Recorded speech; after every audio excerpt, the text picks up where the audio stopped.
Yesu nashimwe. Ndabasuje mwese abanteze amatwi aho muherereye mu bihugu bitandukanye.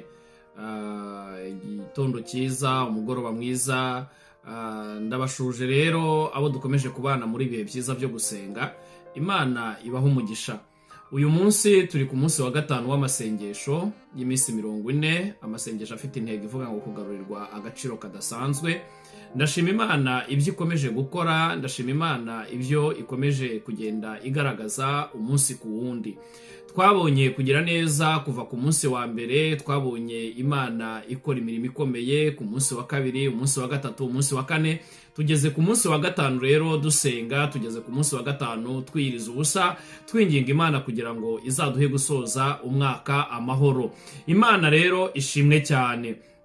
Uyu munsi turaganira ku ijambo ry'Imana. Imana yashyize ku mutima wanjye kugira ngo turiganire kuri uyu munsi mwiza wa gatanu w'amasengesho. Ni ijambo rivuga ngo kubaho kwawe ntabwo ari impuhwe z'umwanzi.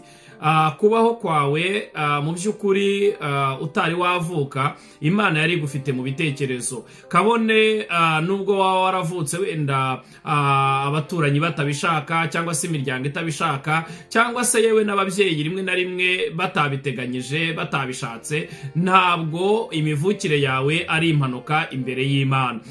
Wavutse Imana yabitekereje, wavutse Imana yabishyize muri gahunda, kubera ko utaraba urusoro mu nda ya mama wawe, Imana yari ibizi kandi yari izi neza imibereho yawe ya buri munsi.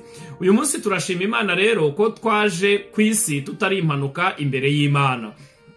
Nubwo bamwe batekereza yuko imivukire yabo wenda itari mu nzira nziza, ariko burya uko waba waravutse kose, kabone nubwo waba waravutse ababyeyi bakakujugunya, kabone nubwo waba waravutse umubyeyi umwe akakwihakana, cyangwa se mu buryo bumwe cyangwa ubundi, imivukire yawe wenda ntabwo yigeze iba nk'uko wabyifuzaga cyangwa se ababyeyi babyifuzaga. Ariko turashima Imana yuko kubaho kwacu, imibereho yacu, Imana yari ifite mu kiganza. Izina ry'Imana rihabwa icyubahiro. Uyu munsi rero turaganira ku ijambo rivuga ngo kubaho kwawe ntabwo ari kubw'impuhwe z'umwanzi Satani, nta nubwo ari no kubw'impuhwe z'abandi bantu, ahubwo ni kubw'impuhwe z'Imana. Imana ishimwe cyane.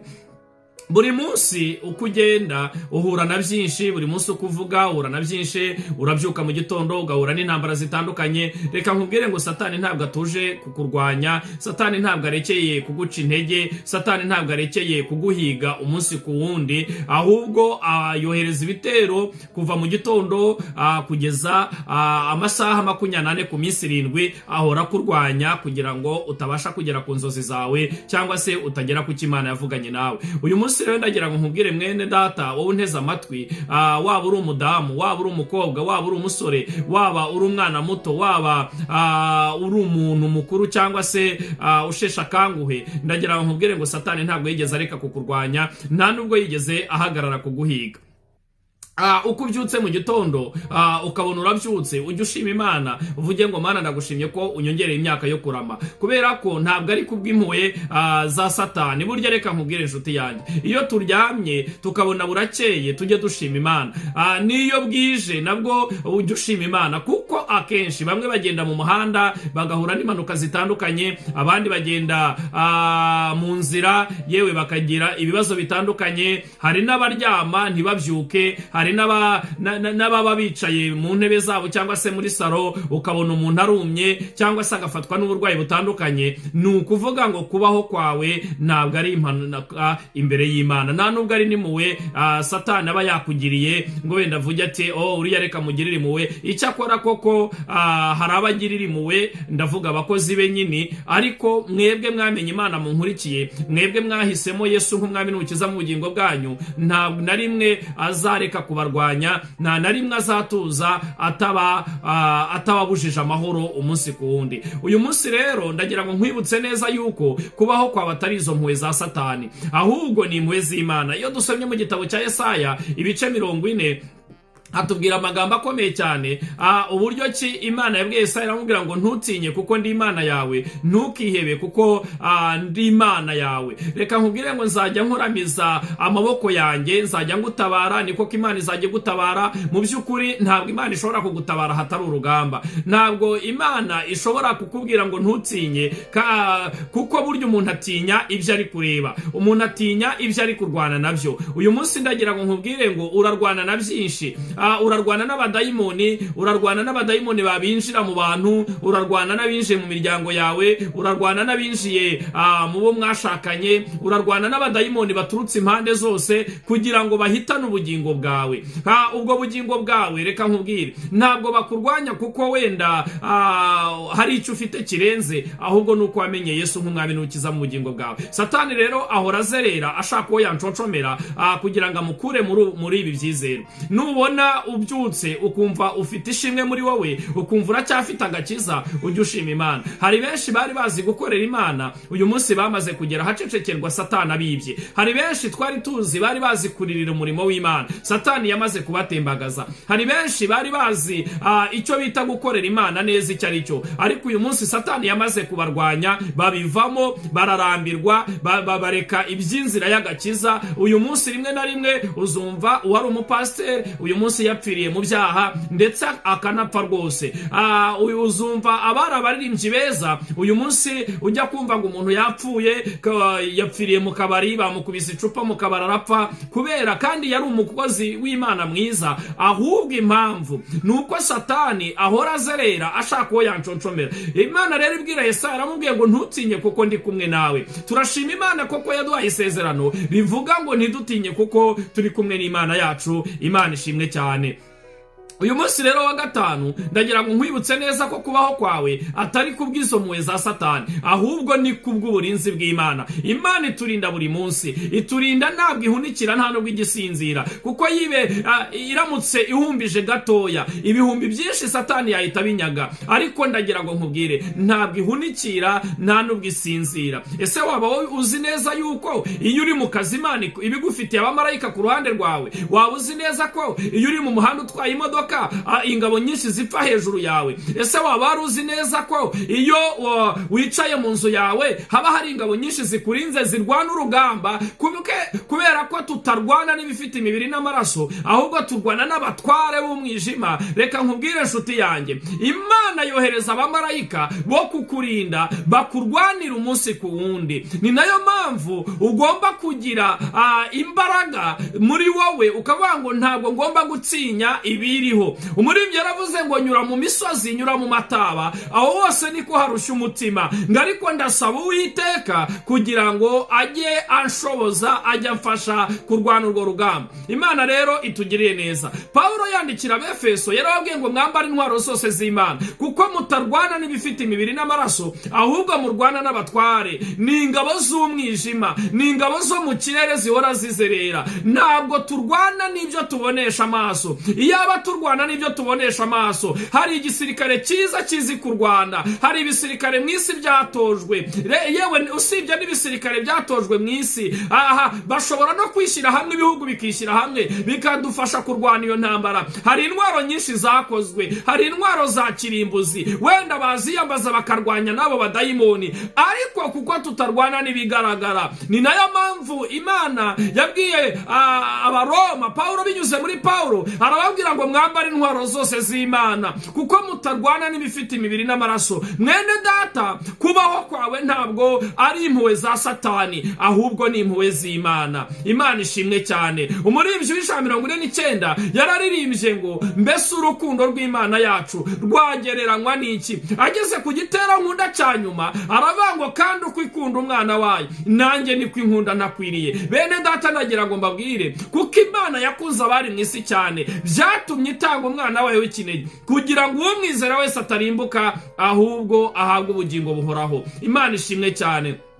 ntabwo imana yatanze yesu ngaza gupfire ku musaraba ashobora kwemera yuko satani akunyaga cyangwa se agutwara ubugingo. Nimba warahisemo kumwizera uba uhindutseho kugirirwa impuhwe kuruta abandi bose. Imana ishimwe cyane. Uyu munsi rero ndagira ngo nkubwire, kubaho kwawe ntabwo ari impuhwe z'abadayimoni. Abadayimoni bo batuzengereza umunsi ku wundi, ahubwo gira kwizera, ntutinye kuko Imana iri kumwe nawe. Mu burwayi bwawe reka nkubwire inshuti yanjye, hari abaryamye ku gitanda waryamyeho mu bitaro, abo bamaze gupfa. Wowe wagiye ukiryamaho ukivaho, ujye ushima Imana. Hari abatwaye imodoka bazi no gutwara imodoka neza cyane, bakora impanuka barapfa baragenda. Wowe uratwara umunsi ku wundi ubuzima bukagenda. Hari abariye ibiryo birabaniga barapfa, wowe urabimira bikemera umunsi ku wundi. Imana ikurwanirira buri munsi, buri nimugoroba, buri mu gitondo, buri sogonda. Imana ibiri kukurwanirira. Ntabwo ari impuhwe z'abadayimoni mwene data, ntabwo ari impuhwe z'ibiturwanya, ahubwo ni uburinzi bw'Imana. Twishyize muri asiranse y'Imana.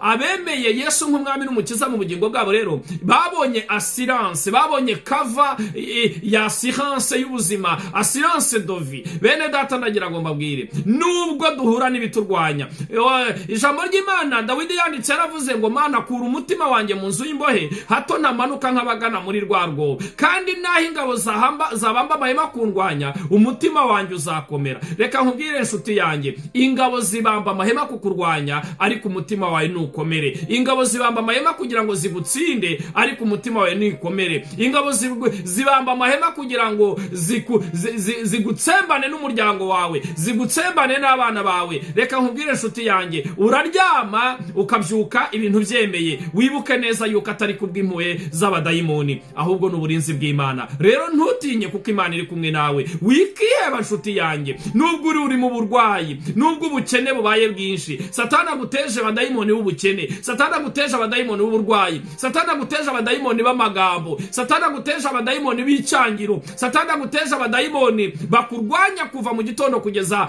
undi mu gitondo. Ntutinye kuko Imana iri kumwe nawe. Ngo nzakujya imbere hataringaniye mparinganize, ibihindizo by'ibyuma nzabicamo kabiri. Ntumura, Uwiteka agufitiye inzira nziza. Ese wari uzi neza yuko ubuzima bwawe burinzwe mu bubasha bw'Imana? Ese wari uzi neza yuko Uwiteka ari kumwe nawe kuva mu gitondo kugeza andi masaha yose? Buri sogonda turindwa n'Imana, buri munota turindwa n'Imana, buri gihe cyose turindwa n'Imana. Ntabwo ari impuhwe z'umwanzi, ntabwo ari impuhwe z'abarozi, ntabwo ari impuhwe z'abakugirira nabi, oya, ntabwo ari impuhwe zabo, ahubwo ni uburinzi bw'Imana. Ntutinye rero kuko Uwiteka ari kumwe nawe. Wikiheba kuko Imana igufitiye umugambi mwiza. Uyu munsi wa gatanu nshuti yanjye, hagarara kigabo, urwane kigabo. Imana yiteguye kukugirira neza. Ndashima Imana rero yatwemereye uburinzi. Imana ishimwe cyane.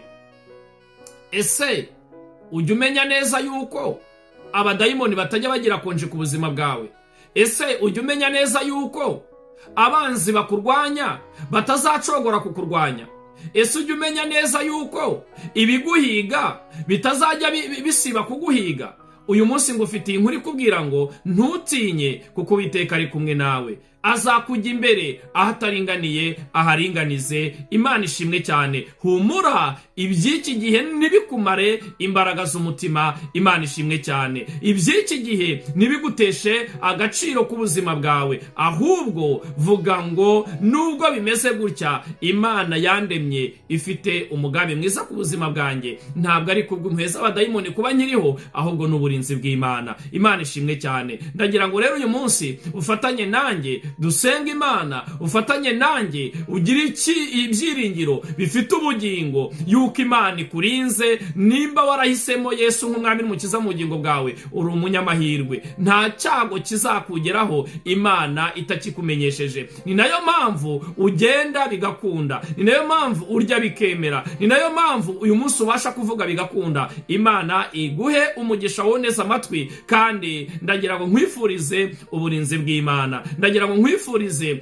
gutabarwa n'Imana. Nubwo uri kunyura mu bintu bigoye, ariko komera ku munsi mubi. Nubwo uri kunyura mu bintu biruhije umutima wawe, komera ku munsi mubi, kuko Uwiteka ahagaze iruhande rwawe kugira ngo akurinde amajya n'amaza. Nubwo byaba bimeze gute, Uwiteka arahari kugira ngo akugirire neza. Humura rero, Imana ntabwo yakemera yuko Satani ahiga ubuzima bwawe ngo aburimbure, ahiga ubugingo bwawe. Yigeze yabigerageza ashaka kugira ngo atware ubuzima bwa Yobu. Imana iramubwira ngo nguhaye ibintu byose bya Yobu, ariko ubugingo ntabwo ugomba gukoraho. Imana ishimwe cyane. Nubwo tunyura mu bitugoye, ariko Imana yaratwimanye. Imana yarakwimanye mwene data. Imana yarakwimanye mu banzi bawe. Imana yarakwimanye mu baguhigaga. Imana yarakwimanye mu biguca intege. Ni nayo mpamvu ubugingo bwawe bubitse ku mutima w'Imana. Imana ishimwe cyane. Ubugingo bwawe bubitse mu mutima w'Imana. Imana ihimbazwe.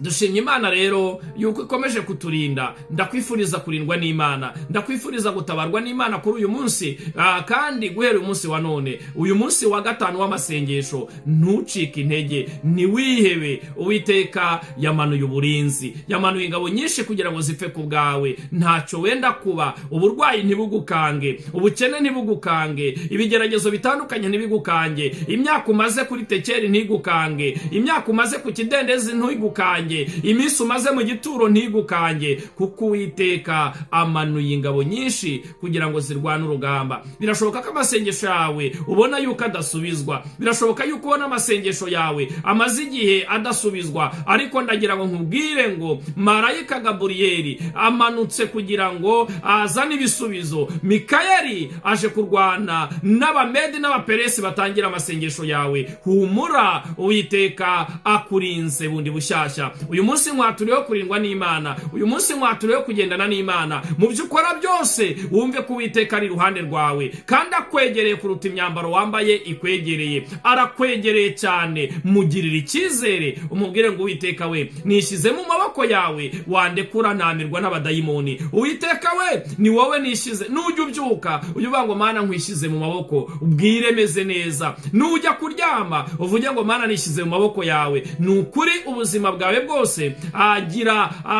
ubuzima ubugire kubana n'Imana igihe cyose. Bibe life style y'imibereho yawe. Ntutinye rero, kuko Uwiteka ari kumwe nawe. Imana ihabwa icyubahiro. Mana Data wa twese wo mu ijuru, ndagushimye yuko ukomeje kubana natwe. Sengeye umuntu neza amatwi kugira ngo umuhe protection yawe. Bamwe bajya muri assurance zitandukanye kugira ngo bashinganishe ibyabo. Hari n'abashaka assurance y'ubuzima kugira ngo igihe nibazagera mu bibazo iyi assurance izabagoboke. Ariko twebwe twishyize muri assurance yawe Mwami, na assurance y'amaraso ya Yesu. Twarakumenye. Umuririmbyi yaravuze ngo sinzibagirwa umunsi nakizwaga, ubwo Yesu yemeraga kwinjira muri njyewe. Nanjye uyu munsi mbinginga Imana kugira ngo umuntu wese uneze amatwi kuri uyu munsi mwiza agubwe neza, atabarwe n'Imana, ayumve imirindi yawe. Icyubahiro kibi cyawe, mu izina rya Yesu Kristo dusenze twizeye. Amena, amena, amena, amena. Imana ibahe umugisha. Ndabakunda cyane. Shalom, shalom, shalom.